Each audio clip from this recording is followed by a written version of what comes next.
Listo. Entonces, pues quería empezar con una imagen, ¿no? Digamos que esta imagen, pues obviamente creo que todos la reconocemos. Es una forma muy artística de representar nuestra hermosa tabla periódica. La tabla periódica es una de las grandes herramientas que utilizamos nosotros para la enseñanza, aplicación de la química y demás, ¿sí? Es como para que vayamos contextualizando algunas cositas. Pero yo quiero saber, pues obviamente es una respuesta que cada uno de ustedes se guardará para ustedes, pero quiero saber si reconocen algunas de las siguientes imágenes, ¿sí? Entonces les voy a dar unos segunditos para que miren las imágenes y me dicen si reconocen alguna. Yo creo que sí. No sé. Mírenla bien. Algunos de pronto. Posiblemente la hayan visto, la reconozcan. Y finalmente, bueno, entonces, a las posibles respuestas que ustedes tengan de estas imágenes, pues voy a hacerles como la introducción de cada una de ellas. Esta es obviamente la historia de un fontanero y su hermano que tienen que atravesar diferentes mundos fantásticos para encontrar y rescatar a algunos personajes indefensos, entre ellos principalmente una princesa, unos hongos y unos dinosaurios llamados Yoshis. Y es una historia que... Perdón. Si por ahí alguien. Bueno, entonces, esto que tenemos acá es una historia muy conocida por todos nosotros, es un videojuego muy conocido por todos, creo que la mayoría sabe y reconoce a Mario Bros acá. Es un juego de aventuras de un solo sentido. Tenemos este que les mostraba ahorita, este es un juego, es uno de los grandes éxitos de los últimos 10 años, es uno de los videojuegos más descargados de la historia, se llama League of Legends, Liga de Leyendas, es uno de los videojuegos más masivos a nivel mundial. Es un tipo de videojuego de estrategia, rol, donde diferentes personajes tienen que ayudarse como equipo. Cada uno tiene unos atributos especiales, cada uno tiene que luchar contra los enemigos y apoderarse de todo el mapa. El mapa es en la parte inferior derecha que alcanzan a ver en sus pantallas. Es un mapa lineal donde hay diferentes puntos de poder y tienen que dominar todo el terreno. Es tan masivo este juego que inclusive tiene una liga especial de gamers, una liga entre los juegos electrónicos y reparte dinero en cantidades a los ganadores de estas ligas dependiendo de las regiones que están. Es un juego gratuito. Aquí tenemos otro de los grandes éxitos de los últimos 10 años, pues no es de mis favoritos, pero de mis estudiantes sí lo es el Fortnite. Fortnite es un first person shooter, es un juego de disparos en primera persona, donde a partir de los recursos que encuentras en el entorno vas construyendo unas casas, vas construyendo fortalezas donde te puedes guardar. Es un Battle Royale, es decir, es una batalla entre todos. La idea es que quede el último equipo o el último jugador en pie y él es el que gana la partida, ¿sí? Tiene reapariciones contadas, bueno, es un entorno totalmente diferente a los dos anteriores. Y este último se llama Horizon Zero Dawn. Horizon Zero Dawn es un videojuego exclusivo para la plataforma PlayStation 4. Es un juego con una riqueza visual increíble. Es uno de los mejores videojuegos de los últimos 10 años y es uno de mis favoritos. De hecho, con esta imagen, como les estoy mostrando a ustedes, comencé mi clase de química orgánica con grado 10º. Yo corro un poco el plan de estudios, pues tengo la posibilidad de hacerlo. Entonces empecé con esta imagen y la tarea de los chicos era averiguar cuál era la historia de Horizon Zero Dawn para comprender las clases de química orgánica. Y uno dice, ¿cómo así? ¿Esto de dónde? ¿Por qué aparece esta cosa? Pues resulta que la historia de Horizon Zero Dawn se basa en unas máquinas que están diseñadas para consumir todos los compuestos orgánicos que hay en el planeta Tierra para producir energía para sí mismas. El lío se da cuando efectivamente un virus se mete entre las computadoras y estas empiezan a consumir inicialmente pues toda la biomasa que encuentran en el planeta. Y pues obviamente eso altera el equilibrio ecosistémico del mundo, daña irreparablemente todo el flujo de energía en el planeta, los humanos se extinguen prácticamente y solamente un arca que alberga ADN de humanos con máquinas y demás, ahí viene toda la parte fantástica, es la que logra salvarlo. Entonces uno dice, ¿por qué rayos usando un videojuego voy a empezar una clase de química orgánica? Pues digamos que ahí es donde aparece todo esto que durante muchos años he trabajado.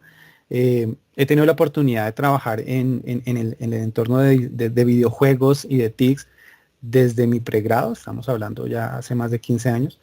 Y bueno, por eso cuando Gabriela me invitó al espacio, yo dije, bueno, sí, me llama la atención y pues pongámosle un nombre que nos llame la atención a todos. Esto hace parte inclusive del nombre de un artículo que espero publicar pronto. Se llama ¿Qué tan gamer debo ser? ¿Sí? Entonces ya uno dice, bueno, pues entonces para poder explicar cómo este man dice, toca ser un super gamer. Y yo creo que esto en verdad son retos de la educación química en la era de las TIC. Esto de la pandemia y demás ha dejado al descubierto muchísimas cosas. Ha dejado al descubierto debilidades que el magisterio, no solo colombiano, sino a nivel mundial, presenta en cuanto al manejo que le da a para qué utiliza las TICs y cómo las utiliza. ¿Sí? Digamos que la intención de esta charla de hoy es que hagamos unas reflexiones. Voy a tratar de ofrecerles algunos de mis puntos de vista. No es el único, no es el mejor. Aspiro que sea una parte de la contribución que se le da a este campo de la educación en química. Y pues que he tenido la oportunidad de experimentarlo de primera mano. Digamos que parte de estas investigaciones nacen desde la profunda convicción de mi inquietud propia frente al cómo enseñar mejor la química. Escucho por ahí un micrófono. Si alguien quiere hablar me avisa para no escucharnos en retorno. Entonces, he dividido esto básicamente en tres aspectos, lo que le llamo yo los problemas, alias la realidad, que es la realidad educativa en la que pues tanto los profesores nos enfrentamos y como ustedes como futuros profesores ya próximos a graduarse van a encontrar. Hay cosas que en la facultad, en las facultades no nos enseñan, hay cosas que uno tiene que llegar y efectivamente hasta que no las reconoce en la práctica, no se da cuenta que son obstáculos, que son problemas. Vamos a hablar de algo sobre lo que sabemos, parte de teoría que se ha recogido en varios años de investigación, parte de lo que yo he escrito, de lo que hemos propuesto y lo que podemos hacer como profesores de química en esto. Digamos que igual la intención, ustedes saben que la didáctica no es dar una receta única, específica y fabulosa para resolver los problemas de la enseñanza de la química. Creo que esa nunca ha sido la intención de la didáctica, pero sí nos da herramientas, nos da horizontes, nos permite acercarnos de algunas formas a comprender de qué mejor manera podemos masificar estos conocimientos químicos. Y pues bueno, ahí mis datos de información, ya al final lo vuelvo a dejar por si alguien está interesado en alguna cosa y podríamos charlar. Bueno, entonces arranquemos con los problemas, ¿sí? Entonces estos son algunos y particularmente los que a mí me invitan a reflexionar mucho sobre mi praxis, ¿sí? Los problemas de la educación química. Entonces, partamos del desinterés innato de los estudiantes cuando lastimosamente creen que la química es muy poco práctica, ¿sí? Y obviamente ustedes y nosotros lo sabemos, o sea, que la química es totalmente práctica, es aplicable a N cantidad de espacios en la vida humana, pero la falta de practicidad que ven los estudiantes lastimosamente es heredada muchas veces de las imágenes de ciencia que ellos llevan al colegio, bien sea desde la casa, bien sea que se les generan en el colegio por otros profesores, bien sea por múltiples razones, ¿sí? Pero la falta de interés es una constante y yo lo he experimentado en todos los cursos en los que he dado.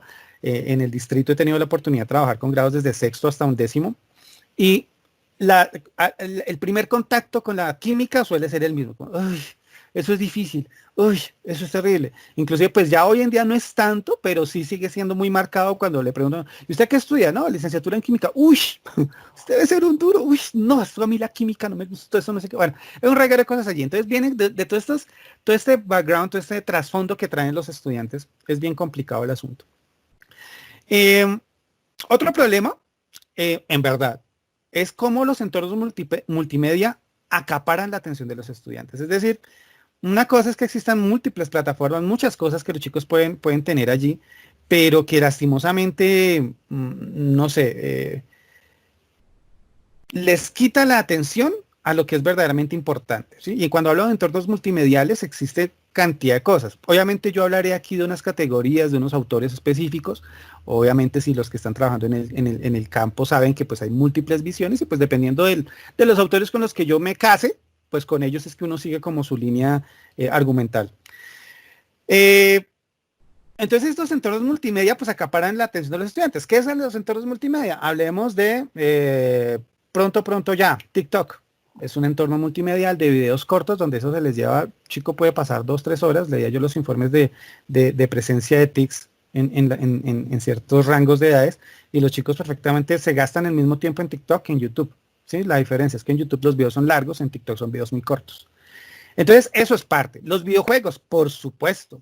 La televisión por streaming, también. O sea, es decir, todos estos entornos multimediales, páginas, una cantidad de cosas que acaparan la atención de los estudiantes y que inclusive, pues muchas veces, por eso se llegan algunos profesores a colocar de mal genio si el estudiante saca el celular en clase porque posiblemente está mirando una cosa que le está quitando la atención.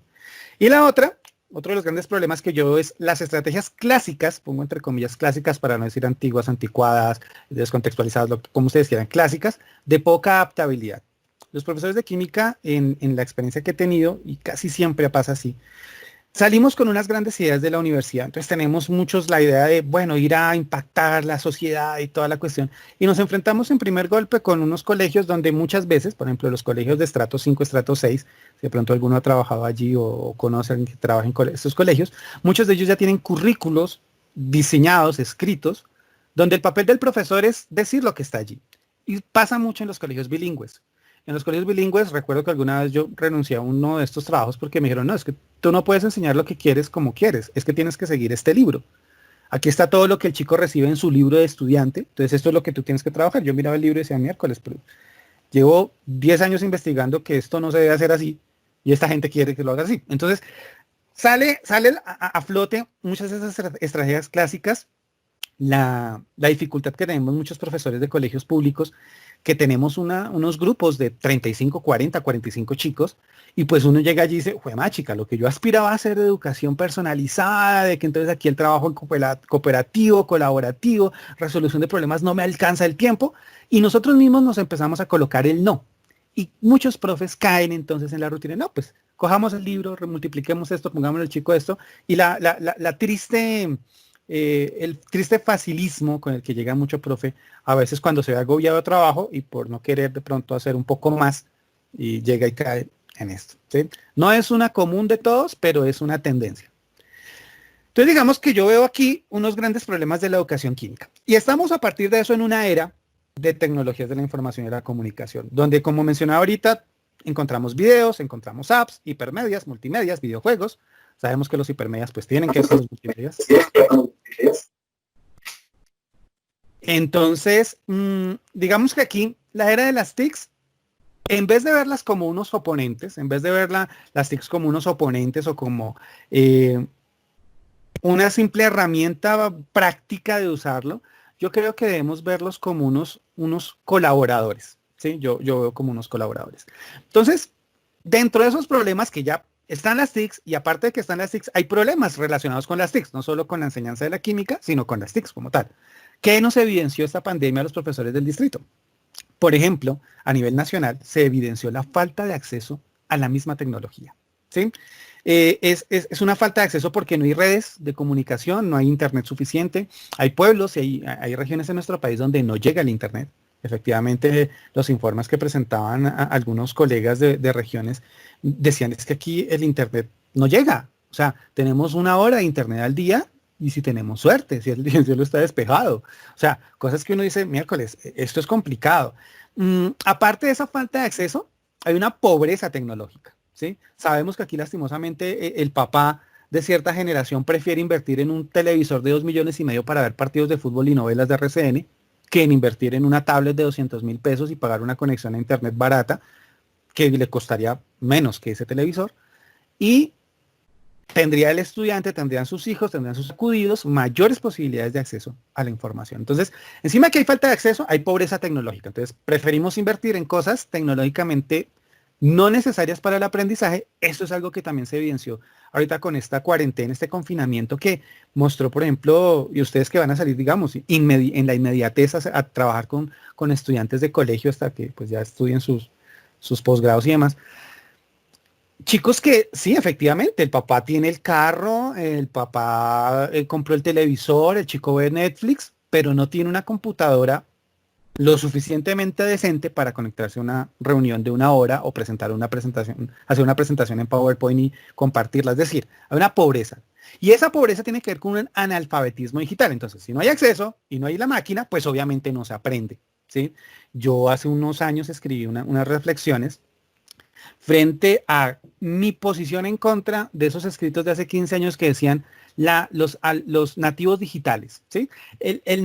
O sea, los nativos digitales no existen per se por simplemente la época o porque ustedes pertenezcan a una generación diferente. En verdad, muchos investigadores a partir de esas declaraciones de que no, es que ya los chicos vienen con el chip incorporado. Eso es falso, ¿sí? Digamos, desde mis investigaciones he dicho, esto es totalmente falso.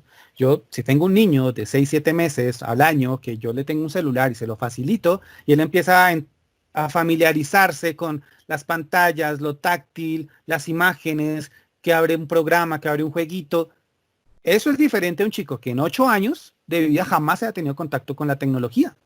No porque hayan nacido el mismo día, en la misma región, mejor dicho, sean vecinos, van a tener las mismas habilidades innatas. Lo he puesto en práctica, lo he visto, evidenciado, que ese analfabetismo digital no solamente viene de este desconocimiento de manejar muchas cosas, sino efectivamente el analfabetismo en el sentido en que saben, por ejemplo, publicar un video en TikTok, pero no saben hacer una presentación dinámica, ¿sí? Es decir, hay unos conocimientos que les llega por la misma familiaridad que tienen con ciertas tecnologías que les hacen desconocer otras. Chicos que sí, fácilmente te publican a ti, te hacen un streaming de un videojuego que están jugando, pero no saben escribirte un documento en Word.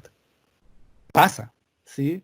Ese tipo de cosas demuestran un analfabetismo digital masivo, en verdad, aquí en Colombia, masivo. Y no tenemos que irnos a regiones, aquí en Colombia, en Bogotá, en barrios, ¿sí? Tengo la fortuna de trabajar en la localidad 18, en la Rafael Uribe Uribe, y chicos que uno creería que tienen esa familiaridad, una evidencia que no. Y no hablo de chicos de sexto, hablo de chicos de 11, donde viene el lío de que ni siquiera saben cómo exportar una presentación de PowerPoint en imágenes para subirlas a un precio como este. Entonces, aquí empiezan a aparecer una serie de situaciones que por encima de que el profesor tenga muchos intereses y muchas cosas y muchas ideas novedosas, se enfrenta ante estas realidades que son a la larga problemas. Entonces, después de mucho reflexionar y todo lo que nos podemos echar palo frente a eso y demás, entonces uno dice, bueno, ¿y entonces qué tenemos? ¿Qué nos queda? ¿Sí? ¿Qué hay por hacer? Entonces, digamos que, ¿de dónde nos podemos agarrar nosotros para empezar a solucionar esto? Soy de los convencidos enteros de que la didáctica de la química es nuestra madre de las soluciones, ¿sí? Pienso yo que el saber químico, si bien es supremamente importante, obviamente uno no puede enseñar lo que no sabe. A mí me encanta la química orgánica, la radioquímica me fascina, todo lo que tiene que ver con inorgánica me parece muy interesante, análisis químico, soy muy bueno en eso. Pero de nada me sirve tener todos esos conocimientos si no tengo un canal de comunicación para llevárselo a mis estudiantes. Y para eso, digamos, el conocimiento didáctico del contenido, que Gabriela es experta en esto, obviamente es vital. O sea, es la primera reflexión que como profesores tenemos que hacer. Nosotros tenemos unos conocimientos que nos van a permitir llevar una información concreta de todo lo que sabemos de la química a nuestros estudiantes. Particularmente, yo sigo mucho el modelo de resolución de problemas. Hago parte de la línea de historia y filosofía de la química. Entonces, obviamente empieza uno a darse cuenta que allí existen herramientas y existen cosas que podemos aprovechar, utilizar para poner en práctica. No solamente sabernos, no sé, la tasa de degradación nuclear de un radioisótopo. Chévere que lo sepamos, pero eso, ¿cómo le va a significar al estudiante? ¿De qué manera? ¿Sí? Entonces, salimos de la U con mucho conocimiento en química, muchas cosas, y a veces olvidamos, ¿no? Que esto es lo que en verdad nos va a ayudar a solucionar los problemas. Por eso la importancia y la diferencia, ¿no? De la licenciatura en química a la química pura. O sea, tenemos públicos totalmente diferentes. Y esa es la primera reflexión que hay que hacer. Y pues obviamente aparece ya la cuestión del TIC, de las TIC, de la aplicación de las tecnologías, en un proyecto, digamos, un marco referencial que recoge todo esto, que es el TPAC. Los que están trabajando, como mencionaba Gabriela, en la cuestión de las TICs, pues conocerán lo que es el modelo TPAC. El modelo TPAC es válido en ciertos contextos y hasta cierto punto, ¿sí? Parte de mis investigaciones de lo que estoy desarrollando en el doctorado apunta a una resignificación, una modificación de lo que se consigue como el TPAC. ¿sí? Sabemos que el TPACK pues, es el conocimiento pedagógico y tecnológico del contenido. Sí, pero yo sí parto de que más que conocimiento pedagógico, es conocimiento didáctico de las aplicaciones o de la incorporación, le digo yo así, la incorporación de TICs a la regularidad del diseño didáctico, ¿sí? Entonces, pienso yo que si nosotros queremos empezar a resolver parte de esos grandes problemas que tenemos allí, es empezar a mirar, bueno, ¿y qué tenemos para empezar a solucionar? Entonces, yo sí soy de los Didactic Believers. Yo sí creo que la didáctica de la química es la solución. Puedes saber toda la química del mundo, toda la que quieras. Puedes haberte memorizado la tabla periódica por completo, pero eso no te va a servir de nada si no tienes la posibilidad de hacer que un estudiante te comprenda. Y para que el estudiante te comprenda, el estudiante tiene que estar motivado a. Ustedes saben que ahorita pues se reevalúa mucho todas las teorías psicopedagógicas clásicas del aprendizaje. El mismo Piaget hoy en día es cuestionado y muchos pedagogos y psicopedagogos se alejan de las teorías piagetianas. Entonces tenemos hoy en día los neoconstructivismos, ¿no? El neoconstructivismo que dice, bueno, ¿usted es constructivista desde dónde? ¿Desde Piaget o desde Vygotsky? Porque no puede ser entre los dos, es muy complicado, son inconmensurables. Bueno, hay una cantidad de carretas allí que ustedes tienen que conocer. Entonces uno dice, bueno, aquí es donde está mi herramienta. O sea, la tabla periódica es una hermosa herramienta para la química y puede convertirse en una hermosa herramienta para la enseñanza de la química, que fue su origen. Pero yo, ¿cómo voy a utilizarla para que llegarle no a un estudiante de química, sino a un chico de 12 años que prefiere estar jugando Fortnite o League of Legends a estar en mi clase? ¿Mm? O una niña que prefiere estar subiendo TikToks para ganar likes a entender cómo se hace una configuración electrónica. Es decir, eso es nuestro reto. Y esta, pienso yo, que es nuestra madre de soluciones. Entonces, a partir de esto uno dice, bueno, pues entonces, ¿yo qué debo saber? Ya sé que toda la parte de la didáctica es esencial para mi quehacer. Mi quehacer pedagógico didáctico está allí, desde la didáctica a la química. Pero ¿yo qué debo saber de las TIC? ¿Qué es lo que yo debo conocer? Entonces, digamos que yo aquí entonces digo, bueno, cuando yo ya tengo el problema y empiezo a buscar los referentes teóricos para poder abordar ese problema, tengo que hacerme unas preguntas como investigador de, bueno, ¿yo qué sé o qué debo saber?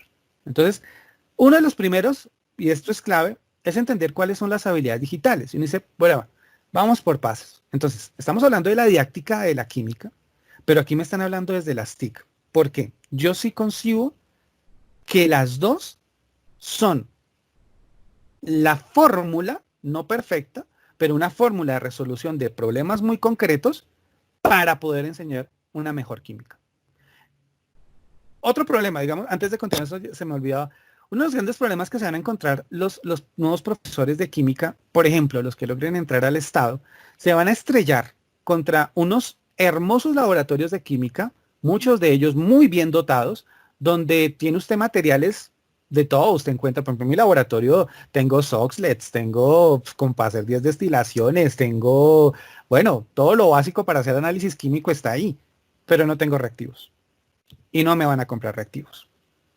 Las leyes gubernamentales, evitando accidentes de trabajo con los chicos en el colegio, han prohibido e inclusive le dejan toda la responsabilidad de un laboratorio de química al rector o a la rectora. Y pues mi rectora dijo, qué pena, yo no me voy a hacer cargo si algo pasa. O sea, está prohibido. Uno dice, miércoles, la química, la ciencia que explica el comportamiento de la materia, sus transformaciones, y no puedo transformar la materia, pues estoy jodido, estoy fregado. Y esas son las realidades. Entonces uno dice, bueno, ¿y ahora entonces qué hago? Pues hay que ser recursivo. Entonces podemos trabajar desde los alimentos, podemos trabajar algunas prácticas sencillas de laboratorio, pero yo sí creo que la química como ciencia natural necesita unas enormes representaciones mentales. Todo lo que tiene que ver con modelos de representación de la química es supremamente importante para comprender los fenómenos químicos. Ustedes sabrán que pues efectivamente uno no entiende un equilibrio químico hasta que no lo ve. O sea, usted puede meterle toda la ecuación, todo lo que quiera, hacerle toda el análisis, ponerle todos los valores que quiera de concentraciones, pero hasta que usted no vea eso, mire, aquí está pasando. Entonces, eso es uno de los problemas. Y cuando se meten las TICs, entonces uno dice, bueno, aquí yo tengo que ser recursivo, tengo que mirar cómo mezclo las dos cosas. Entonces, ya sé cuáles son las habilidades de química que necesitan tener. Yo necesito saber, mis estudiantes, cuáles son las habilidades digitales que necesitan tener. Pero cuáles son las habilidades digitales no solamente se refiere exclusivamente a los estudiantes, también a los profesores. Somos los que más tenemos que tener claro cuáles son las habilidades digitales. Tenemos que tener claridad frente a lo que es las fuentes y flujo de información. Es decir, ¿qué diferencia hay? Por ejemplo, tenemos que saberlo entre una educación virtual o una educación asistida por computador o una educación como la que tenemos ahorita, que es una cosa, le decía yo a Gabriel, esto es una amalgama de diferentes herramientas y estrategias, porque esto no es educación virtual. Es decir, existe toda una teorización desde el e-learning que dice cómo es una educación virtual. Y esto que estamos teniendo nosotros los profesores ahorita por cuestiones de la crisis mundial y demás, no es una educación virtual. O sea, nos cogieron sobre el camino y no hemos tenido el tiempo para diseñar unidades didácticas virtuales donde todo el trabajo esté allí. Ahora venimos de unos procesos totalmente presenciales a semipresenciales, es decir, tenemos que conocer muy bien en estos términos las categorías de lo que son estas fuentes y flujos de información que corren necesariamente en este momento por Internet, pero que no necesariamente siempre ha sido así y que no necesariamente tendrá que serlo, ¿sí? Entonces hablar de las intranets, hablar de recursos locales, es decir, hay una cantidad de cosas allí entonces que ya me dicen, ok, tienes que tener una jerga para entender toda esta carreta. Entender la tipología del software educativo. Como les decía, pues yo estoy muy casado con unas tipologías. He tenido la oportunidad de publicar algunos artículos donde hago unas categorizaciones, unas tipologías de software educativo muy acordes a lo que es hoy en día, viendo toda esta dinámica de lo que existe, ¿no? Como lo mencionaba ahorita la profesora Gabriela al comienzo, que efectivamente busca que muchos de los trabajos de investigación ahorita de ustedes de tesis y demás, que quieran meterse al laboratorio sea por medio de laboratorios virtuales, ¿no? Entonces sabemos, los que trabajamos en química y esto, sabemos que conseguir un software de simulación de química muy bueno es muy costoso y requiere máquinas muy buenas. Entonces no puedo pedirle a un chico de un bachillerato que en su computador donde trabajan 5 hermanos más le meta un software de estos que además es licenciado, que es muy difícil de craquear, de hackear. Entonces tengo que también tenerme como, bueno, ¿qué diferencia hay entonces entre un simulador, entre un emulador? ¿Qué diferencia hay entre inclusive los mismos tipos de videojuegos, lo que les mencioné ahorita, les mencioné 4 categorías de videojuegos al comienzo de la charla, tener por ejemplo la diferencia entre un graficador, tener la diferencia, bueno, existe una cantidad de cosas que yo he logrado establecer en una tipología muy concreta que con medio de ejemplos le dice a usted, mire, sí, este software es este estilo porque hace tal cosa, es decir, la funcionalidad del software por encima de los principios de diseño. Aquí también hay que meter la cucharada. Muchas veces los profesores le dejan en manos de los ingenieros el diseño de las herramientas tecnológicas. Particularmente yo llevo muchísimos años diciendo que no, así no debe funcionar la cosa. El ingeniero tiene unos límites y tiene unas...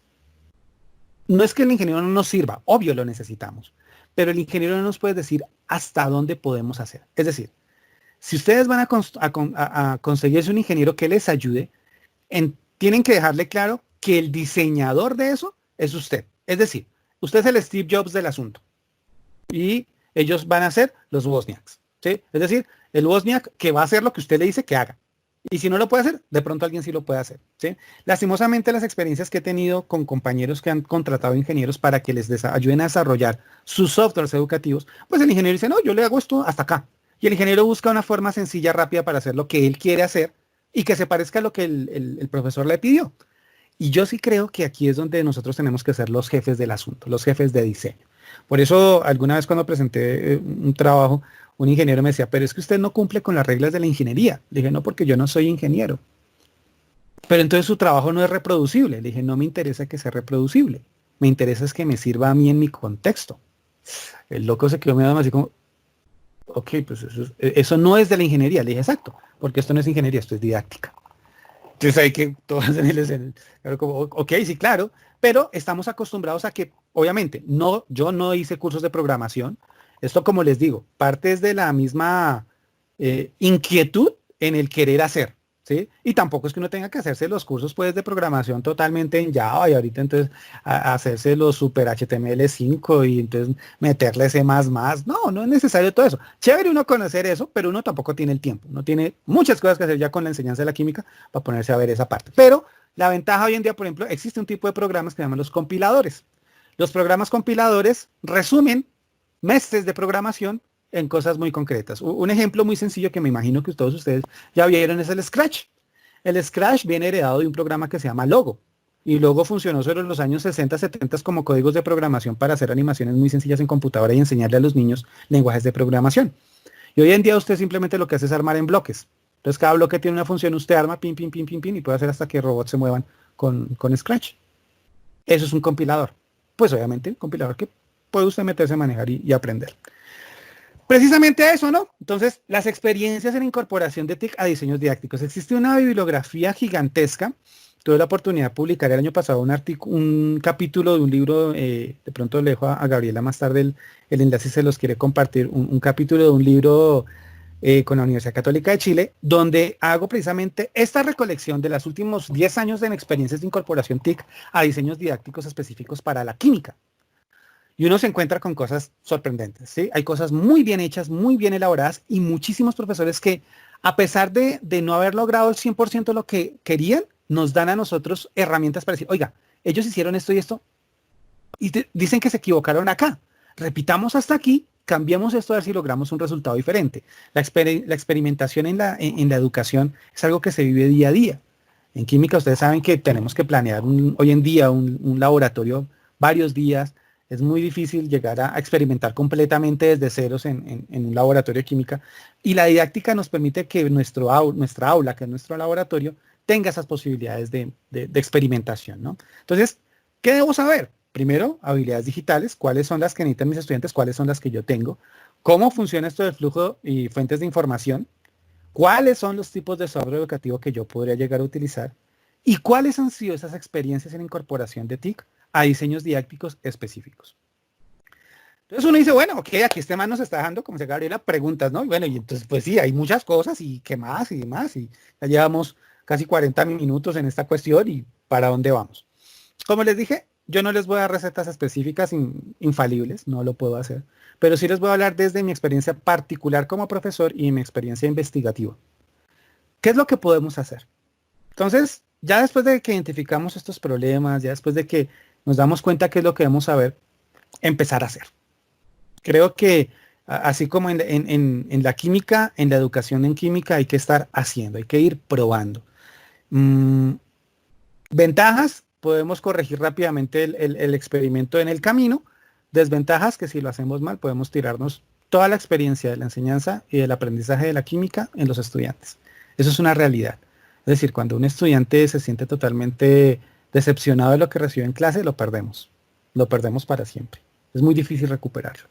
Entonces, pues hay que estar muy bien argumentados y ir muy bien armados a las clases. Entonces, ¿qué es lo que hay que hacer? Pienso yo, ¿cuál es mi propuesta? ¿No? Entonces, ¿cuál es mi propuesta? Primero, reconocer, entender, comprender que nosotros somos investigadores y exploradores de campo. Y que para eso tenemos que ser adaptables y propositivos.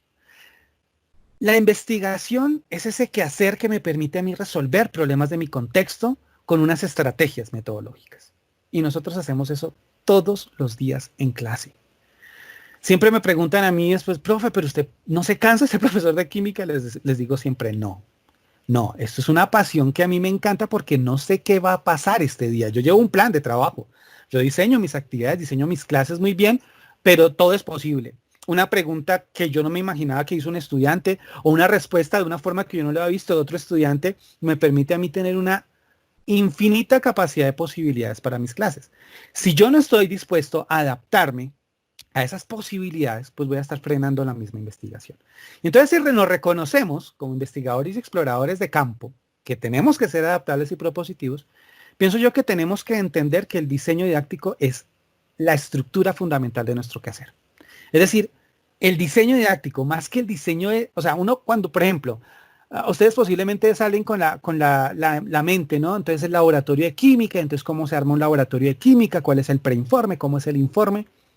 Eso, llevarlo a un salón donde los chicos son chicos, donde las mamás son prostitutas, los papás son ladrones o posiblemente jíbaros. Viejo, eso no lo va a impactar al chino. No, no.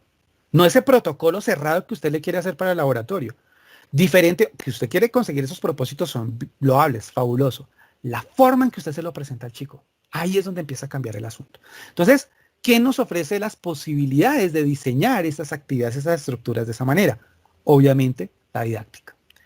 Segundo, identificar las emergencias en las tendencias. Es decir, ustedes están disfrutando de 30 años de investigación en didáctica de la química. 30 años, más o menos, mal contados. La profe Gabriela ahorita me corrige, pero más o menos si contamos, desde los primeros escritos que nos llegaron aquí en lengua española, lo de Pozo, de esa época, más o menos llevamos para 30 años, donde se ha ido consolidando este campo de la didáctica de la química.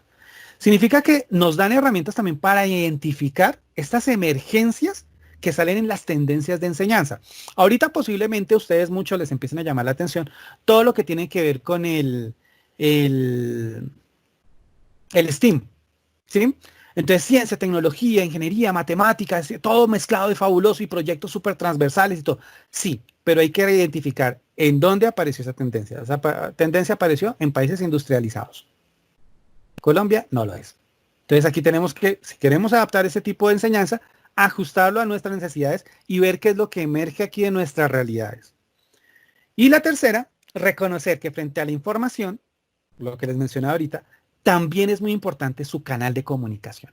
Es decir, cuando yo empiezo a hablar de los videojuegos y demás, es porque yo sí particularmente muchísimo de lo que abordo inicialmente con los estudiantes para mis clases, las introducciones a casi todas mis clases de química, tienen que ver con un videojuego. O sea, yo les pongo un videojuego en comunicación.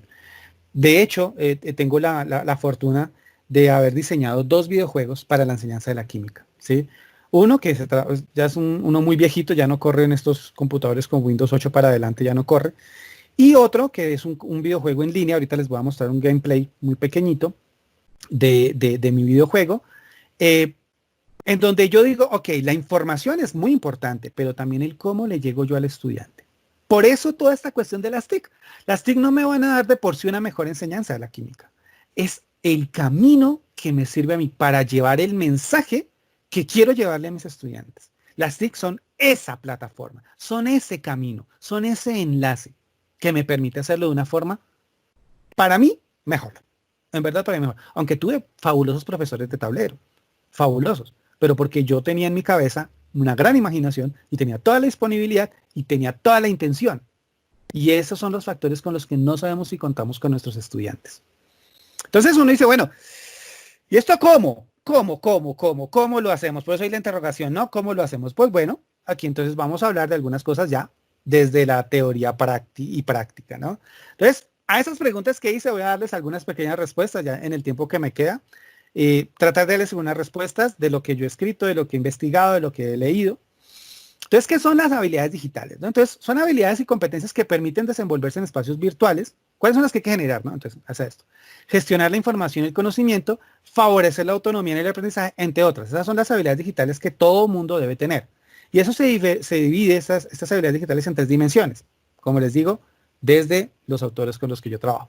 Las dimensiones de la información, la comunicación y la ética. Hoy en día inclusive todo lo que tiene que ver con la ética en las tecnologías es muy importante. El uso de la información, los canales de información, la reserva de datos, de información personal. Toda esa ética tiene que ver muchísimo allí, ¿no? ¿Qué es lo que tenemos que generar con esas habilidades? Son un conjunto de capacidades que incluyen, y aquí es donde entonces miramos qué necesitan los estudiantes. Buscar, obtener, tratar y usar información de forma crítica y sistemática, evaluando su pertinencia y diferenciando entre información real, virtual y conociendo sus vínculos. Es decir, nuestros estudiantes tienen que tener la capacidad, y ustedes obviamente deben tener la capacidad, de diferenciar lo que es una base de datos especializada a Wikipedia. Es así de simple, ¿sí? Si no tengo formas de diferenciar las dos cosas, tengo un analfabetismo en digital. Y necesito desarrollar unas competencias digitales. Allí viene entonces la cuestión, por ejemplo, es una anécdota que siempre cuento cuando doy este tipo de charlas a colegas o a próximos colegas, y es, yo una vez puse, cuando Wikipedia se demoraba 18 a 24 horas en revisar los contenidos, yo inventaba cosas en Wikipedia, entraba y las colocaba allí, cosas medio falsas, y algunas veces, pues hace muchos años, chicos que entraban a preguntar lo mismo en Wikipedia, copiaban información falsa. Hice un ejercicio muy lindo con una profesora también, fue una cuestión muy curiosa que nos sucedió, y Si ustedes buscan el golondrifante en internet, no sé si con Gabriel alguna vez comentamos esta anécdota, busquen el golondrifante, el golondrifante. ¿Por qué el golondrifante? A un niño de sexto se le pidió, que estábamos en clases de biología, se le pidió que hiciera una presentación, una cartelera, con animales en vías de extinción. Y una chica que estudiaba licenciatura le ayudaba a hacer las tareas al niño por la tarde. Era un colegio de chicos con plata. Y el chico fue a presentar la exposición, hizo la exposición. Y la profesora de biología me invitó a mí a que viera la exposición porque quedó traumada. Dije, mira, vamos a ver qué fue lo que pasó. Y el chico expuso toda una cartelera muy bonita sobre el golondrifante. El golondrifante, un animal con cabeza de elefante y cuerpo de golondrina. Me diría, eso no es posible. Y le había ayudado a una estudiante de licenciatura. De hace muchos años, no estoy hablando hace 5, estoy hablando como hace 10 años, 11 años tal vez. Y, pero miren lo que pasa. O sea, pasaba en esa época y ahorita les cuento algo que ha pasado ahorita, reciente con esto de la información. Y el chico se había metido a una página de internet donde efectivamente hablaban del golondrifante y ponían el nombre científico del golondrifante, fotos del golondrifante, cuál era su ciclo de reproducción y por qué estaba en vías de extinción. Era una página de falsedades, era una página de chiste. Tanto la profesora que le ayudaba a hacer las tareas como el chico, pues no discernieron la información, no lograron encontrar cuál era real y cuál no. Y si ustedes lo buscan ahorita, y si quieren, si alguno está de pronto solamente escuchando el audio y haciendo otras cosas y se mete en su computador y coloca golondrifante, encontrará. Y obviamente ya hay advertencias, esto es mentira, esto es falso, esto es un chiste, no sé qué, pero en su momento es un problema el que no se logre distinguir la información. Una cita de Miguel del 2009, ya hace rato. Pero entonces, hablando de esto de competencias digitales, ¿qué son? Las personas deben ser capaces de utilizar herramientas para producir, presentar y comprender información compleja, tener la habilidad de acceder a servicios basados en Internet y saber utilizar lo que en ese momento se llama las TSI, tecnologías de la sociedad de la información. Es un concepto que pues se ha ido trabajando, todavía no está así como muy aceptado por todos, pero ahí va. En apoyo del pensamiento crítico, la creatividad y la innovación. Entonces, muchas veces nosotros no somos los únicos que debemos innovar en la forma en que presentamos las actividades a los estudiantes. Tenemos que motivar a los estudiantes a que nos presenten a nosotros los trabajos de una manera diferente. Dejemos el cuaderno de lado para la entrega de trabajos. Yo particularmente siempre hago eso. Y se me viene un mundo de personas, pero ¿cómo? Pero es que el cuaderno es importante, pero no sé qué, pero es que los apuntes. Le digo, sí, pero es que el cuaderno a mí no me va a dar cuenta, a menos de que sea una actividad muy bien diseñada, de qué es lo que el estudiante tiene en su cabeza. Existe la forma, claro. Pero recordemos, estamos hablando de una población de secundaria. Por eso yo hice este esquemita. Este esquemita lo adapté de unas competencias digitales que existen para los diseñadores. Y yo lo adapté a lo que es las competencias digitales del profesor, ¿sí? Entonces aquí está lo que mencionaba, ¿no? La gestión de la información, la comunicación digital, el trabajo en red, eso que estamos haciendo acá, el aprendizaje continuo, el conocimiento digital, la orientación al estudiante y el liderazgo en red. Es decir, todo esto que aparece aquí en este circulito son esas competencias digitales que el profesor debe tener y reconocer, y si no las tiene, fortalecer, adquirir para poder desarrollarse en términos de TICs de una forma muy apropiada con sus estudiantes, ¿sí? Digamos que así es como yo lo veo. Igual el que esté interesado en esta información, eso me escribe y se la enviamos para que la tenga. Igual pues si queda grabada y se comparten, pues ahí alcanzan a leer, pero tengo la parte teórica de toda esta cuestión. Entonces, esto es supremamente importante. Si ustedes no tienen esto, no importa, tienen tiempo para desarrollarlo. Pero si ustedes llegan a hacer su ejercicio práctico en la docencia, tratando de apoyarse en TICs y no tienen el manejo de esto, van a empezar a encontrarse con problemas. Problemas como los que se encontró el magisterio colombiano, darse cuenta que muchos profesores ni siquiera sabían hacer una sesión virtual. No saben ni siquiera conectarse a Teams, no saben conectarse a Meet, no saben conectarse a Zoom. Y eso no es broma, ustedes lo han visto. Existe inclusive, y ahorita lo comentaba yo con la profesora Susana, que también trabaja en la parte de biología. Hay páginas especializadas en Facebook para hacerle bromas a los profesores que se conectan en Zoom. Y existe. Ojalá ustedes no hagan parte de una de esas, o si están allí estén de incógnitos, de infiltrados, pero eso me parece tristísimo.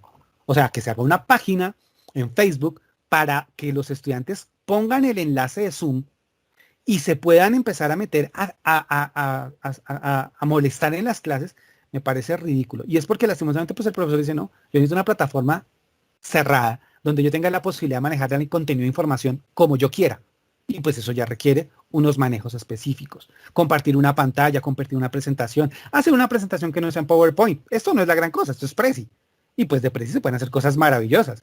Pero dije, bueno, vamos a utilizar algo que no sea el PowerPoint. No significa que esté mal. He visto cosas en PowerPoint impresionantes. ¿De qué depende? De sus capacidades. Entonces, obviamente, ¿no? Entonces, las competencias didácticas del profesor. La otra cosa, ¿qué es lo que tenemos que conocer? Entonces, de nuevo, ¿no? Aquí ya reflexionando desde lo teórico. Cuando un docente, referencia a Souto, ya esta sí es reciente, cuando un docente se enfrenta al desafío de enseñar a una persona, debe considerar al menos dos cuestiones. ¿Qué persigue con su acción? ¿Y cuál es el objeto de lo que quiere enseñar? Entonces, ustedes en la experiencia se darán cuenta que más allá que enseñar química, nosotros los profesores de secundaria enseñamos es a ser mejores personas a nuestros estudiantes usando como excusa la química. Tenemos que ser muy conscientes que nuestros estudiantes, posiblemente ninguno de ellos quiera estudiar química en el futuro, pero tenemos que darles a ellos la posibilidad de acceder a una forma de interpretar el universo con las gafas de la química. Siempre es la forma como que yo se la vendo a mis chicos. El conocimiento didáctico del contenido, que es supremamente importante, incluye las conexiones entre los conocimientos de la materia, la química, y los didácticos del profesor. Esta interacción permite la transformación del contenido para su enseñanza. Cita que Acevedo, Gabriela la conoce bien. Me dice, es que esta es la clave. Entonces, todo lo que yo estoy hablando acá simplemente es cómo desde la didáctica y el conocimiento didáctico de la tecnología, yo los involucro para poder enseñar la química. ¿Qué son herramientas digitales? Entonces aquí también aparece más información. Entonces, por ejemplo, la diferencia entre un computador y un dispositivo móvil. Cómo fluyen las redes de datos. ¿Qué es un sistema operativo? No podemos confundir un sistema operativo, por ejemplo, con una app. Aún hay colegas que confunden un sistema operativo con Office. No sé, pero ¿qué? ¿Sí? No entienden la diferencia. Y son cositas básicas, así como usted tiene que diferenciar entre, no sé, los halógenos y los haluros. Cosas así. Entender, por ejemplo, qué es una página de autor, cuáles son las plataformas operativas, qué son páginas en colaboración. Son datos, son informaciones que tenemos que tener claras. Si no las tenemos claras, pues no es que tengamos un daño irreparable. Es como todo, irlo aprendiendo, irnos familiarizando.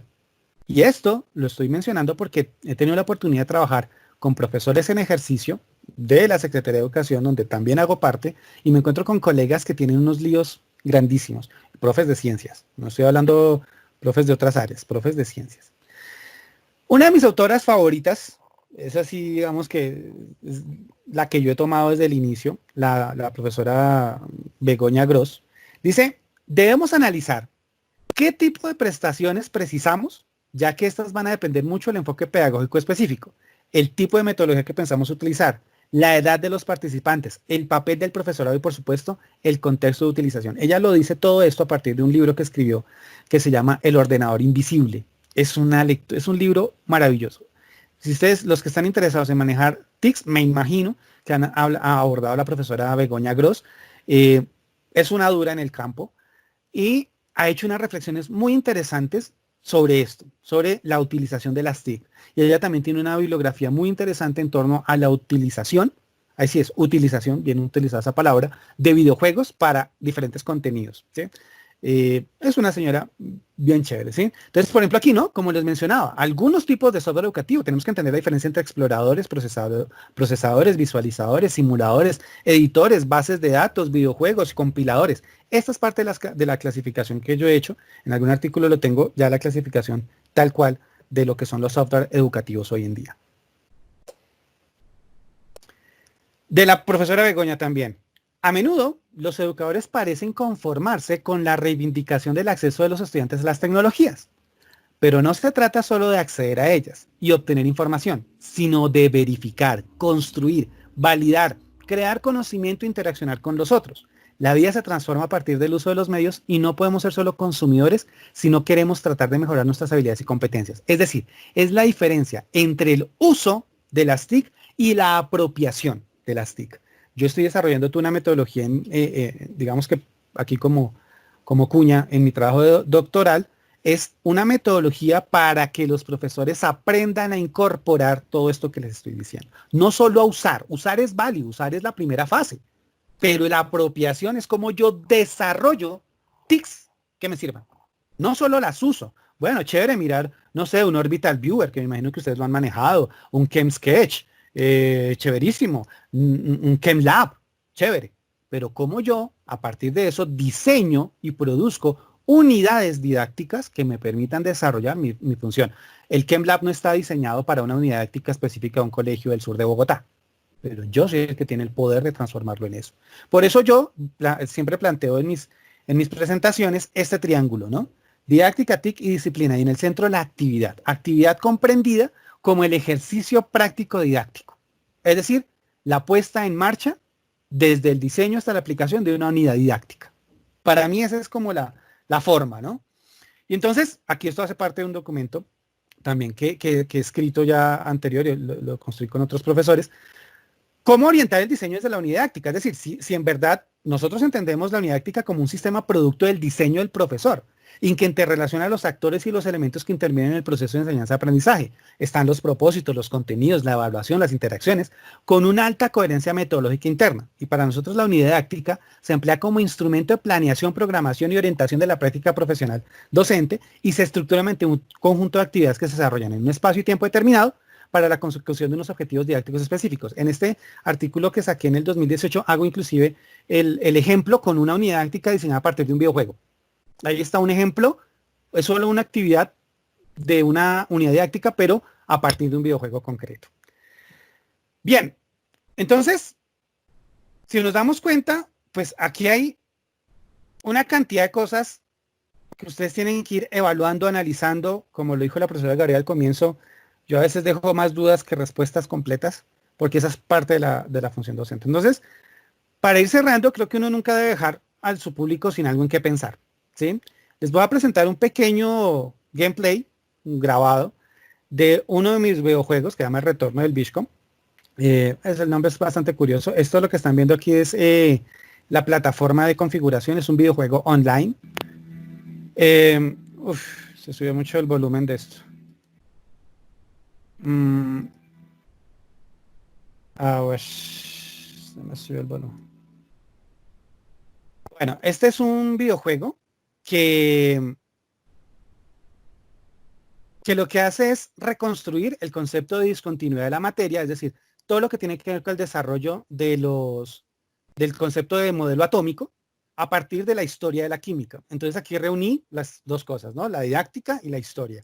Y en este videojuego que yo diseñé, este es hecho 100% por mí, con un compilador, una plataforma que se llama RPG Maker. Es un videojuego de rol masivo en línea, ¿sí?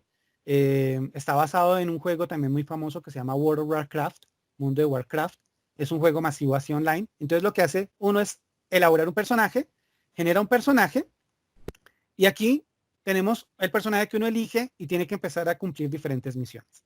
Las misiones en este videojuego básicamente tienen que ver con ir recolectando información y ir recolectando partes de los diferentes modelos que se han desarrollado de materia a través de la historia. Entonces aquí, por ejemplo, tiene siempre un angelito, que el angelito es el que le da las misiones, y entonces empieza a darle como órdenes, ¿no? Tienes que ir a tal lado, tienes que hacer tal cosa, tienes que hacer llave, obviamente pasando por todas las partes de la historia química, desde los la alquimia, hasta la nucleares, las relaciones, es muy sencillo, pero es maravilloso.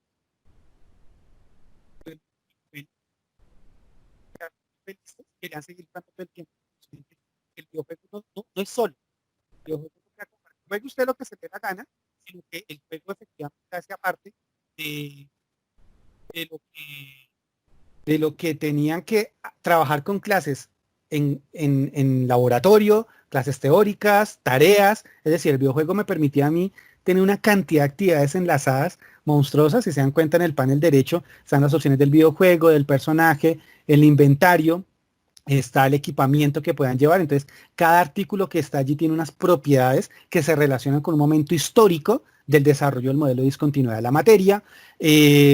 Tenemos aquí pues una serie de hechizos también, que entonces tenía que ver básicamente con representaciones mentales de los diferentes modelos. Entonces se dan cuenta allí, por ejemplo, están primero los modelos aristotélicos, entonces fuego, tierra, agua, aire, elementos desde ese lado, después ya el corpuscularismo, después ya el nuclear, toda la cuestión, ¿sí? Y allí tengo entonces un reguero de aventuras, de historias. El juego se puede desarrollar, terminar completo, jugándolo unas 8 horas diarias, más o menos en unos 4 o 5 días. Obviamente eso en términos de tiempo de colegio, pues me dio un bimestre o más, pues no alcanzamos a terminar el juego. Entonces, eso es bien, bien interesante. Eso está publicado en YouTube, si lo quieren ver después. Entonces, digamos que yo los invito a ustedes a que hagan un ejercicio mental.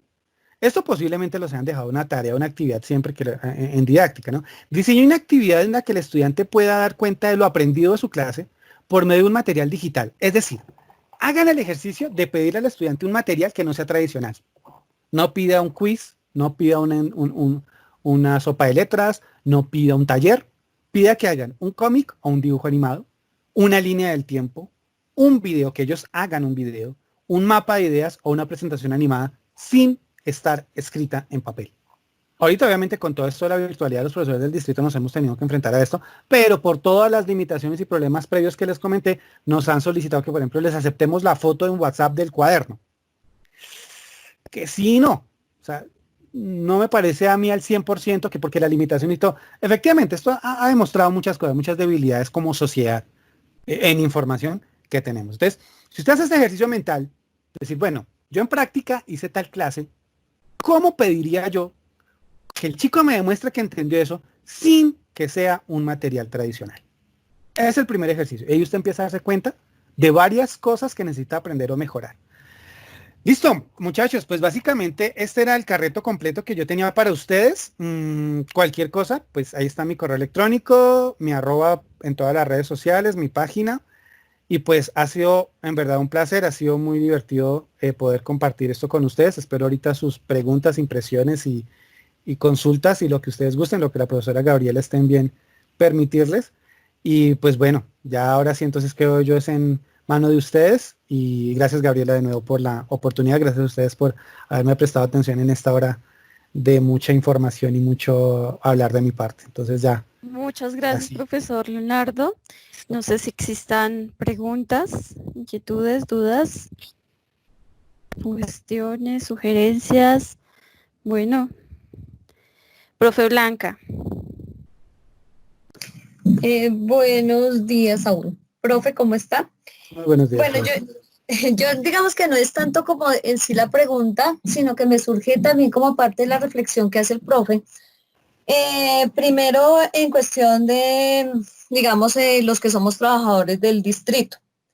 Yo diría, yo soy parte administrativa, bueno, no tanto la administrativa, sino, digamos que la parte de coordinación, ¿sí?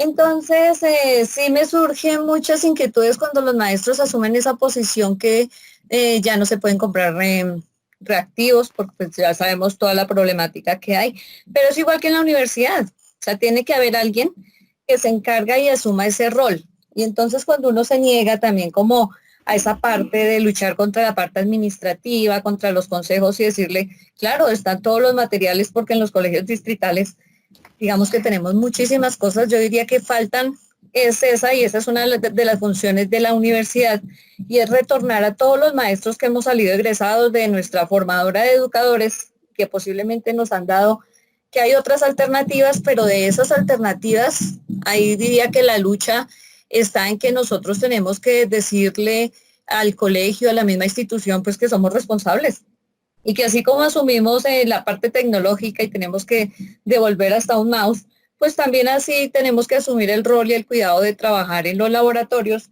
y para eso digamos que hay cada año los proyectos, entonces nos mandan generar proyectos y también en el plan de compras está la compra, valga la redundancia, de materiales. Lo único que uno tiene que es enviar ese protocolo de uso, que es igual que en la universidad.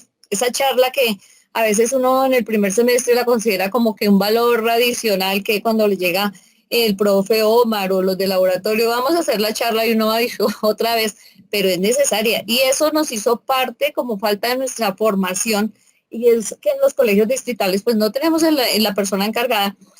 Lo que nos falta es tiempo, porque precisamente esa digamos, división del trabajo, de las asignaturas y la falta de trabajar en equipo entre nosotros docentes como área, y también la falta de trabajar con las otras áreas.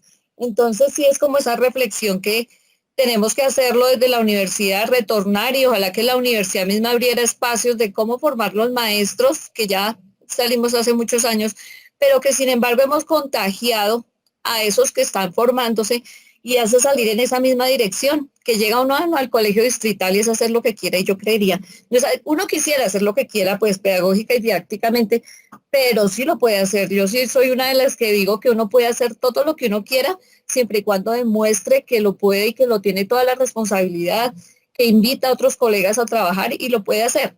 Pero obviamente que eso requiere lucha. Lo que pasa es que a veces, pues, y es nuestra también condición humana, que decimos llegamos al distrito y es como si llegáramos y ganáramos la gloria económica, ya no queremos hacer nada más, queremos enjaularlos, también a los estudiantes que no hagan ruido, y nos dejamos como que llevar por toda esa pesadez que se ha construido en la escuela, y que no es cuestión de la escuela, sino es también cuestión de la universidad. Entonces, es como ese ejercicio de retornar y de hacer este tipo digamos, de espacios que realmente y que en esa misma universidad que nos digan que lo importante no es en sí el conocimiento por el conocimiento, porque está muy bien hecho en los libros, y que nuestro trabajo es de investigadores de aula, y que esa investigación pues es lo que nos va a diferenciar de otros espacios, y es lo que nos invita día a día, digamos, que a construir. Entonces, en esa parte me parece fundamental, profe, y igual me parece que